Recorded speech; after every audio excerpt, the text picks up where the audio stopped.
Rajiv, we are back for part 2 at Bitcoin 2025 in Las Vegas. I'm excited to be here. This has been great. You guys have been super busy, a lot of great things. Let's just dive right into it. What's happening with you guys since the last time we talked?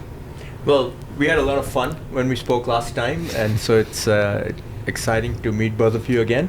Absolutely. A lot has been happening, and I think some of those things that we've done have been inspired by our conversation even from the last time.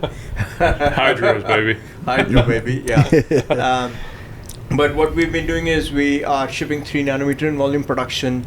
We've built out our entire product portfolio. You know, we have air, single phase immersion, hydro-based units that are shipping. We also did 2-phase immersion based products. And then what we found is that some companies that are integrating Bitcoin into variety of electronics equipment like heater miners, they reached out, so we are supporting them as well. So we expanded the product line to sell Bitcoin chips. That's been very exciting. And who do you sell the chips to? We sell chips to companies that build this equipment, right? So they may be building a heater, they want to buy chips from us, but we got to support them in kind of like, we give them the software, the PCB, ability to build PCBs themselves and make it part of their equipment. So that's an exciting thing. I think this is, the big picture is like, this is democratizing Bitcoin mining. Also, heat recapture is becoming an interesting aspect that people are looking more and more. And that basically with the hydro heating the water as it's mining the chips is becoming more of an interesting. What are some of the use cases that you're seeing on the heat recapture? I mean, different people do different things. Just at this conference, we've heard multiple use cases. It's heating the water for a variety of purposes, if you will, whether it's, fish farming, whether it's, for boiling water, for taking a shower, so a variety of use cases and people keep coming up with innovative things. And in some cases, actually, what they want is the water to be hotter. So in fact, even the inlet temperature, they want it to be warm so that it gets heated up even further. So it's a very interesting use case. I think the high level thing is that, Bitcoin obviously takes electricity, converts it to Bitcoin and heat, and then uses that to validate and secure the Bitcoin protocol. What can we do with both of those things in a more constructive fashion going forward? The other thing that's happening, which is very exciting, as we all know, is AI is expanding fast. And AI uses liquid cooling. So the same rack infrastructure where you put a GPU is the same rack infrastructure where you can put a rack mountable hydro box. Okay, so very exciting stuff. And then what happens in the case of AI, especially when you're running inference workloads, they don't consume 100% of the power all the time. So it'll be less power in the middle of the night or when demand reduces. And so what people are looking at is being able to take that power when it's not used, put it into Bitcoin, and when AI needs it, give it back. But you have to be able to do it in a continuous way, and you have to be able to do it fast. And so that's one of the things that we have brought out in our products as well. God, that's exciting. Yeah, it's incredible. And there has been a lot of innovation over the years for people just like the heat recapture stuff. But with the hydro, I haven't really thought about it. But yeah, there's probably a lot of different things that they can start doing just because of the fluid being a part of it. But I mean, because you were mentioning water, I know we've got a hydro operation, but it's it's got the glycol in it, right? So when you talk about the water, I mean, you still are using a glycol mix or something, right, for the cooling? Yeah, so again, different, as we talk to people that run hydro, so some people use the glycol, whatever, 70-30, 80-20, whatever that mix is, mainly because you don't want it to freeze. Now, normally if you keep it running, it won't freeze. It's only when you have to curtail and it's really cold, it might freeze, right? Yeah. In our case, you don't need to use glycol. I mean, so there's things. So again, different people do different things. Right. Oh, that's great. No, there's probably a lot of use cases that'll impact. When we were in the meeting room, he walked me through the hydro really quickly, and so just I don't want to spoil it for everybody. Tell everybody the stats that you walked me through on the hydro. It was super impressive. And then I asked him, I was just straight up, I was like, what is the price on this? And that is a very, very great price for that efficiency. So hit everybody with the stats on the hydro, because I think it's really exciting. I mean, in hydro, the density that we are providing is amazing. You know, we do 600 terahash in a 2-rack unit. Okay. Wow. Incredible density. So more than 300 in that, and in a standard rack form factor, which is a very important aspect. And so we can do 600 plus a terahash. Right now we are right around 17 joules per terahash at that rate. But if you, like I mentioned, we have this ability to continuously go up and down very fast, and we can take it down to about 13.5 joules per terahash if you're running in the eco mode, you know, somewhere in the 300 to 350 terahash rates. So very exciting. Very exciting, and you can run it again, like I said, anywhere in between all of those terahash and joules per terahash. How does that compare to like the M63s or some of the other hydro? I know I like the style that you guys put together, and it looks like it. And I talked to some of your other folks. It fits most of those, like the Giga double stack container for hydros. So what are the comparative specs that yours have compared to like the WhatsMiner? Yeah, I mean, again, I don't know the WhatsMiner specs off the top of my head, but you know, based on what we hear from customers, our specs are better in the 2-rack unit configuration. They're definitely a higher hash rate. Higher for hash sure. rate. Definitely higher hash rate. If you go look at you know what Bitmain does, they have a different form factor. It's not really a rack-mounted form factor, and so you know what, that has its own pluses and minuses, if you will. And so we've been focused. Well, one of the advantages of coming out a little later is that you can learn. Right. Okay. And so what we learned from talking to customers is that there are certain features like leak detection, like making sure that vibrations don't impact things, like making sure that there is very clear indicators in the front of the panel in terms of what's going on in operation and so forth.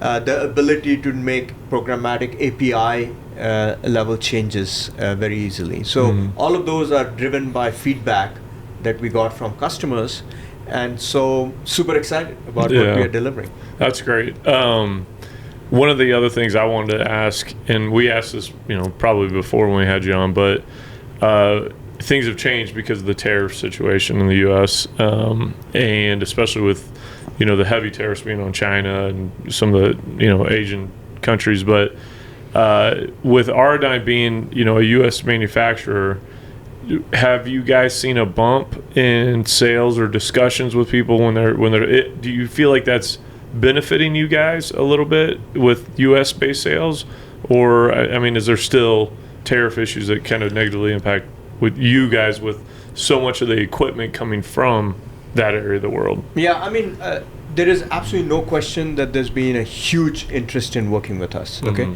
so people, all of the major miners, and you'll see some announcements happening in the coming weeks, where they really want to make sure that they have a U.S. supplier in the mix, even though, you know, they want to continue relationships with their existing vendors. They want to make sure that they have an agreement with us that they can scale very fast from. Okay, so because you're like a hedge against political risk, essentially. We are a hedge, right? I mean, we live in interesting times where you know, geopolitics and trade uncertainty is here to stay with us, right? And it's very hard to predict exactly how things are going to be. But coming back to your tariff question, you know, we do our chips in TSMC just like everybody, just like Apple, NVIDIA, and so forth. And so we build our chips there because that's where all the leading edge chips are built. We do some assembly in the US, and we also do assembly in countries in Asia that are not China. Okay, so we have a couple of choices on where we can build it, so that the idea is that we can adapt very quickly to whatever comes our way in terms of policy and so forth. And you know, again, at the end of the day, we are a US company with US firmware and US software. So in terms of the risk that exists, we offer the least risk option. We Right. believe. Right. Yeah. No, I can totally understand that. I actually got approached by some folks from Block last night, talking to them, and it sounds like that's kind of the idea they're relying on too. You guys, they're probably following you guys in a lot of ways, but have you seen some groups that are looking to like specifically partner up with you guys, maybe on the infrastructure side too? I know you mentioned FBox, and maybe we can talk about that a little bit, that relationship there, but is there some groups that are looking to basically lock up the supply or get exclusivity with y'all? I mean, in general, we don't want to be exclusive to anyone. Yeah. We really want to be a supplier to all the major customers, right? We mainly sell to people that want to buy meaningful quantities of these machines. So we're not exclusive with anyone. In terms of, we are really happy with the partnership with, with fog hashing, with FBox. We have a number of repair companies that we partner with as well. We have some partnerships ongoing with distributors in the Middle East. That's an interesting area of engagement that's going on. And then with customers, we do all kinds of creative. Bitcoin is an area where when you sell the product, you have to be creative, and different people want different things. Some people have lots of capital, some people have less capital, some people are willing to,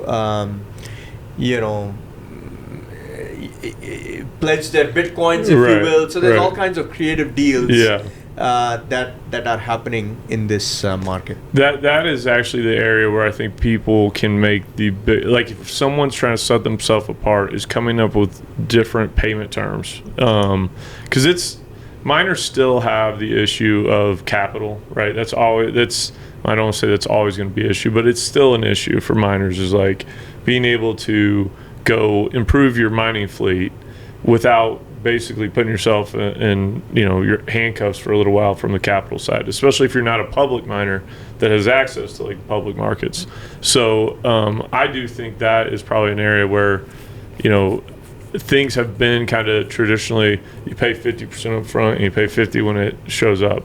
But getting creative on that kind of, I don't know, that area I think is a place where the people that are wanting to break in could probably start making a lot of progress. And so that's kind of what you're alluding to. You guys have adjusted payment terms or kind of been creative on structuring? We do it on a case-by-case basis, right? Because everybody has slightly different requirements. Right. And and really, we are in this to be a long-term player. We are in this to build relationships over the long term.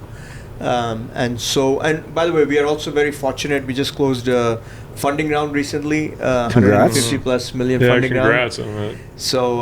So we have the ability to do some of that as well. And so we are very in a fortunate position. I mean, if you look at people in the US that have tried to break into this market, many have tried and not succeeded as well. Yeah, you guys are the most successful. I feel like that of the folks that have tried, and there's some that even they were based over there, but they just want to have a presence here. I feel like you guys have done a really good job of being able to step into a market that's been dominated by really two players and starting to actually make yourself known, and people are getting excited about you guys. So congrats on that. It's not an easy thing. Obviously, people have tried. So yeah, I'm glad to see you guys thriving and growing right now. One thing with this space that we've seen with a lot of the groups, especially just the last 5 or 6 years being in this space and just seeing the evolution of different companies and the different ways that they want to diversify their businesses and the new models that they get into or the new kinds of equipment. I'm curious what y'all's philosophy is, that you can talk, whatever extent you can talk about it. Do you continue to be hyper focused and stay in your lane and continue to make these models bigger and bigger, or do you guys go the route of all of a sudden now you're making racks and containers and cooling? I'm kind of curious how you guys think about that. Like, what does Auradine look like 5 to 10 years out? And I know that's a crazy thing because this space evolves so quickly, but I'm just want to get into your head and understand how you're thinking about it. Yeah, I mean the talent, the team that we have, we are long-term Silicon Valley technology folks, right? And we have built the infrastructure that drives today's internet, that drives today's cloud, e-commerce, and so on and so forth. Security is a big aspect of it. And so what we want to do is build this into a company that is a long-term player in the Bitcoin ecosystem. Now, how much we go and vertically integrate into a variety of things is very hard to predict, but at this point, I would say we want to stay focused on building the best silicon, the best systems, the best software, and building partnerships around us in all of those areas. We want to really, one of the mission that drives us is decentralization is an important thing in the Bitcoin world. I mean, it's an amazing protocol that has stood the test of time. But you don't want supply to come from one company or one country, right? Or even in the mining ecosystem, you don't want any one miner to have, incredible hash power. You really for long-term value. Okay. Now the other thing that I see in Bitcoin is, and you're seeing a lot of miners do this already, is that you will see a lot more miners trying to build things on top of Bitcoin, because as we all know, with every halving, the mining rewards go down.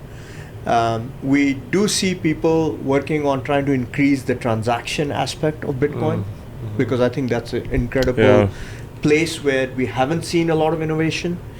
And then the other thing is the heat recapture aspect of it, which is also an important part. This is a little bit of a change, but do you guys, Bitmain will have these groups, they get hosted all over the place, all over the world. They're running machines. MicroBT does it as well. Do you guys do any of that? Do you look to deploy any of your machines at sites and do some of your own mining or getting hosted at locations? Yeah, we do have partnerships. I mean, we don't want to be in the business of setting up data centers. Right. I mean, people do that much better than us, right? And setting up data centers, operating data centers, getting those attractive energy deals. I mean, people do that much better than we can. We're not experts in that area.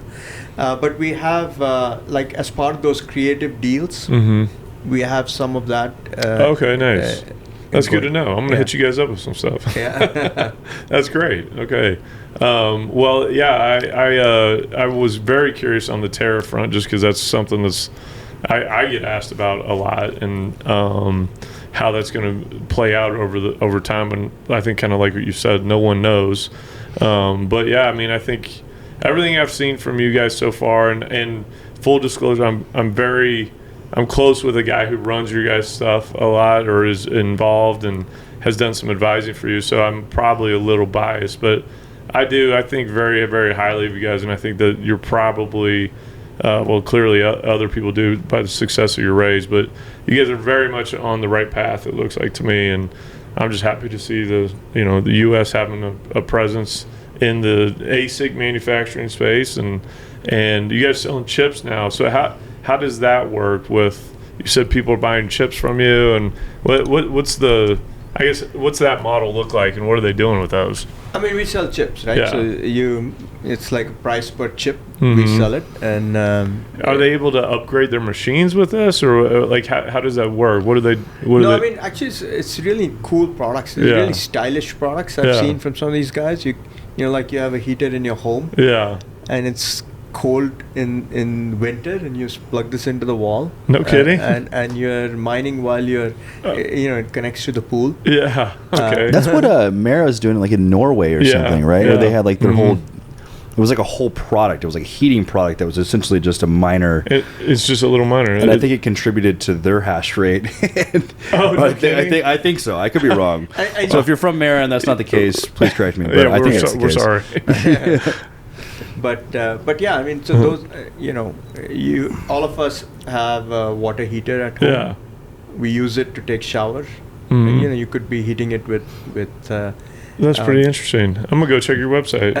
It's a good model. Imagine if you got in with home builders and you just started putting this in 20,000 new homes in Boise. Right.